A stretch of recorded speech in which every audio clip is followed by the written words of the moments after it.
Hey, what's up? John Sonmez here from simpleprogrammer.com.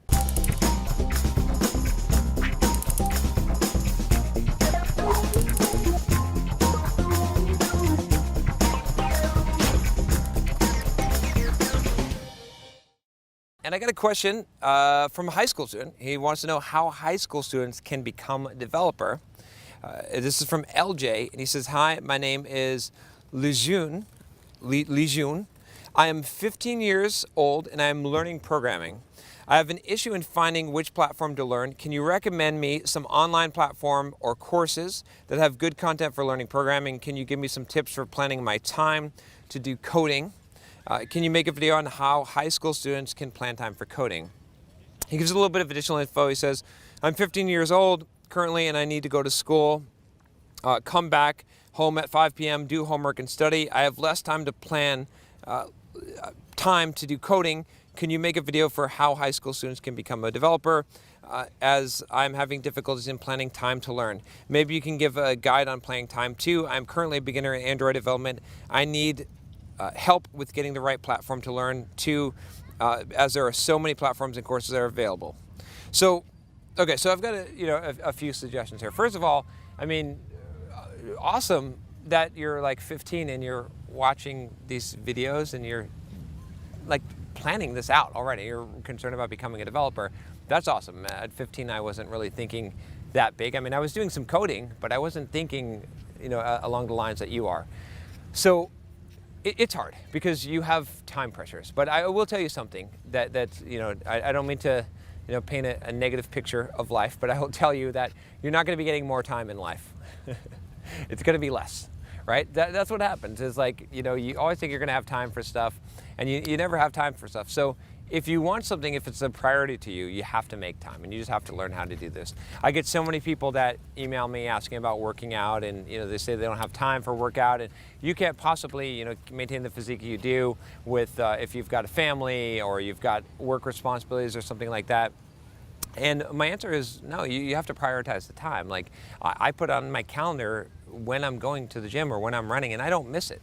It's like a date. It's like the most immovable thing on my calendar every single day because it's a very, very high priority to me because I feel like my physical fitness is really important to develop my mental fitness, right? And that everything sort of relies on that and being tough and being strong and having that discipline physically is what gives me the mental discipline to be able to continue to do what I'm doing. So I make that a high priority. So the reason why I'm saying this is because what you've got to figure out is how you can make this a priority. Right now, I know you got to go to school. I know, I went to high school once, and I know you've got commitments, okay? But can you set aside a specific time every single day, right, and make this a routine? And maybe it's like 1 hour a day, or maybe it's 2 hours a day. Whatever it is, you got to set aside that time, right, and make that commitment. And it doesn't even have to be a lot of time, but it's the cumulative effect of things, right? It's doing an hour a day. When I wrote my book, I wrote The Complete Software Developer's Career Guide, which you can check out here, okay? When I wrote that book, I literally wrote that book in an hour a day for 6 months. Think about it, it's an 800-page book, okay?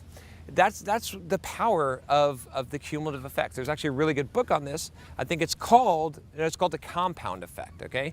You can check out that book. I think I did a review on it. Really, really good book. I highly recommend it, okay? But you need to figure out, if you're gonna set aside an hour a day for coding or maybe 2 hours or, personal development, you're gonna spend some time, but consistently, like figure out a few things in your life that you're gonna consistently do to build on that are gonna benefit from that compound effect. And again, I can't help you as far as making more time because, we've all got busy schedules, but you gotta put the first things first, right? Put the priorities first. That's the only thing I can tell you. And I can tell you that you're just not going to have more time in life. When you get a job, when you have family, when you have, the only time maybe going to college. I think maybe if you do go to college, I don't necessarily recommend it, by the way, but if you do go, you'll find there's a lot of gaps in time because it's ridiculous kind of how a lot of the schedules are set up where you have like a full day where you don't do anything, waste of time.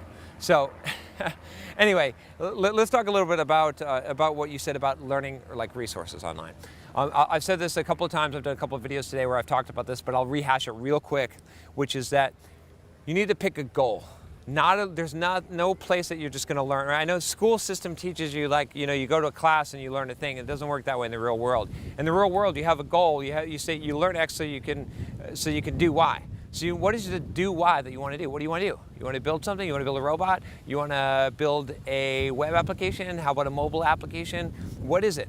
Pick the goal first and work backwards from there, and then go and find the resources. You won't need my help. You'll find the resources, right? One resource I'll always recommend because they're so damn good is Pluralsight. You could check that out. Here I've done 55 courses for them, and they have the biggest library of developer content that's of high quality. So, but that's not your end-all be-all, right? You're still going to have to find some books. You're still going to find some blogs and tutorials online, some YouTube videos and stuff like that, and you're gonna piece together the pieces that you need in order to achieve the goal that you want. And that's how life works. That's being resourceful. And by the way, that's the most valuable skill that you can have for an employer, is being resourceful, right? Employers want to hire someone who can put together the pieces that they need. They don't need to just like go to a training. They could figure out, they say, hey, you need to learn about this technology, and you're like, oh yeah, okay, I know how to do this. I can figure out how to do this thing that we're going to do. I'll pull from here and pull from there and pull from here. So that's going to be more valuable anyway. So anyway, I hope that helps you, and congratulations on being on this path. But figure out some way to prioritize what you want to do, and pick a path. Go down the path. Like I said, pick a goal. And you can always change directions later, but pick a definite direction and a definite goal and start heading towards that goal. And you'll be fine. By the time you're 18, you graduate high school, whatever, you're going to be well on your way to being a software developer. So I'm sure of it, and you should be too. All right. If you like this video, if you haven't subscribed already, make sure you click that subscribe button below. Click the bell so you don't miss any videos I do here on the channel, about 2 to 3 a day. I'll talk to you next time. Take care.